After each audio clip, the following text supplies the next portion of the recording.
तो चलिए आज आपको ले चलते हैं नेशनल हाईवे 44 के एक ऐसे सफर पर जहां एक अनसुलझा और डरावना राज दफन है।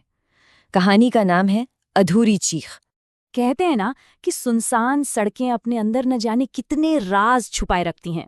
और आज की हमारी कहानी भी एक ऐसी ही खाली अंधेरी सड़क पर शुरू होती है, जहां की खामोशी किसी आने वाले बड़े तूफान का इशारा कर रही थी। कहानी का पहला हिस्सा हमें ले जाता है देर रात के एक सफर पर।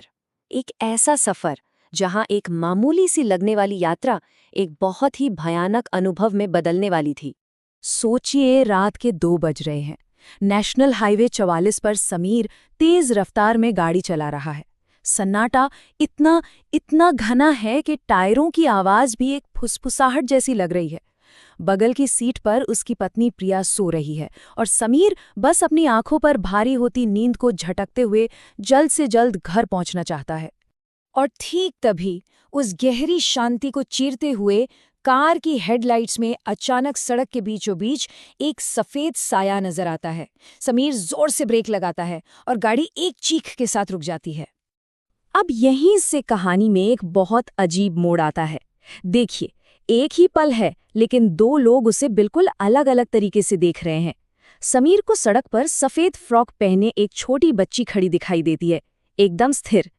लेकिन जब प्रिया की नजर पड़ती है तो उसे सड़क पूरी तरह से खाली नजर आती है।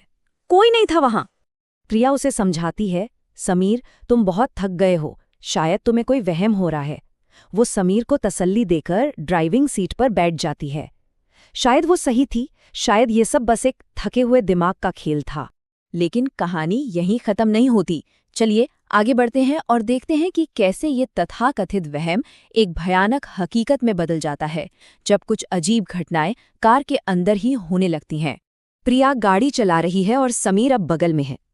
और तभी कार के पिछले शीशे पर एक अचानक और तेज दस्तक सुनाई देती है।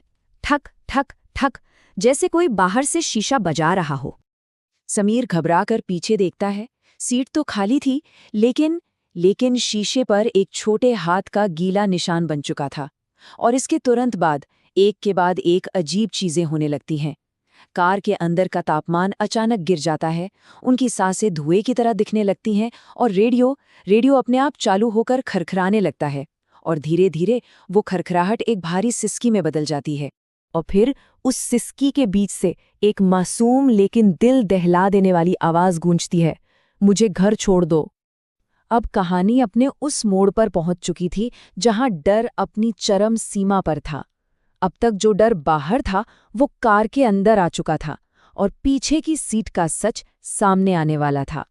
समीर हिम्मत करके रियर व्यू मिरर में देखता है और उसका दिल जैसे बैठ जाता है। पीछे वाली सीट पर वही सफेद फ्रॉक वाली बच्ची बैठी थी।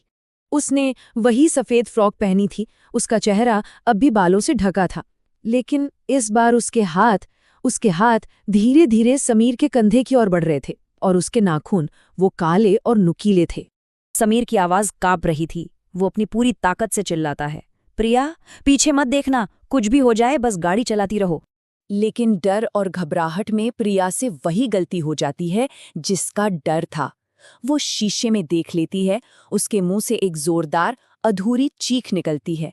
स्टीयरिंग से उसका कंट्रोल छूट जाता है और कार सड़क किनारे एक पुराने बरगद के पेड़ से जा टकराती है। एक्सीडेंट के बाद छाए सन्नाटे में कहानी का सबसे बड़ा राज खुलने वाला था।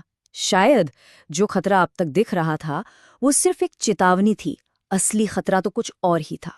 जब समीर को होश आता है तो कार का अगला हिस्सा पूरी तरह बर्बाद हो चुका था।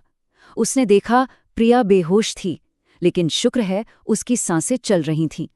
कार का दरवाजा जैम था, वो दोनों अंदर फंस चुके थे। तभी समीर की नज़र खिड़की के बाहर जाती है। वो बच्ची पेड़ के पास खड़ी थी और इस बार वो धीरे धीरे अपना चेहरा ऊपर उठाती है।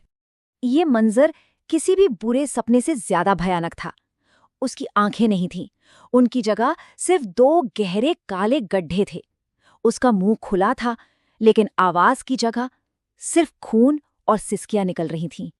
वो लड़की अपनी उंगली उठाती है और कार के धूल भरे डैशबोर्ड पर कांपते हुए एक मैसेज लिखती है, 'वह पीछे है।' समीर का खून जम जाता है। वो कौन? अगर ये बच्ची खतरा नहीं बल्कि एक चेतावनी थी, तो फिर असली खतरा क्या था? और इसी सवाल के साथ वो पीछे मुड़कर देखता है। पिछली सीट पर अब कोई बच्ची नहीं थी। वहां एक लंबा काला साया बैठा था, जिसकी उंगलियां प्रिया के गले पर लिपटी हुई थी। वो साया समीर को देखकर मुस्कुराया, एक ऐसी मुस्कान जिसमें दांत नहीं, सिर्फ अंधेरा था। इस खौफनाक रात के बाद जब सुबह होती है तो पीछे सिर्फ एक खामोश और परेशान करने वाला मंजर बचता है। अगली सुबह पुलिस को हाईवे के किनारे वो दुर्घटनाग्रस्त कार मिलती है। समीर और प्रिया दोनों अंदर थे, लेकिन सबसे हैरान करने वाली बात ये थी कि कार के सारे दरवाजे अंदर से बंद थे। समीर की आंखों में दहशत जमी हुई थी और उसके बाल रातों रात सफेद हो चुके थे। तो सवाल ये उठता है कि नेशनल हाईवे 44 का असली रहस्य क्या है? वो बच्ची जो चेतावनी दे रही थी, या फिर उसके पीछे का वो साया? ये एक ऐसा सवाल है जो उस हाईवे की खामोशी में शायद आज भी गूंजता है।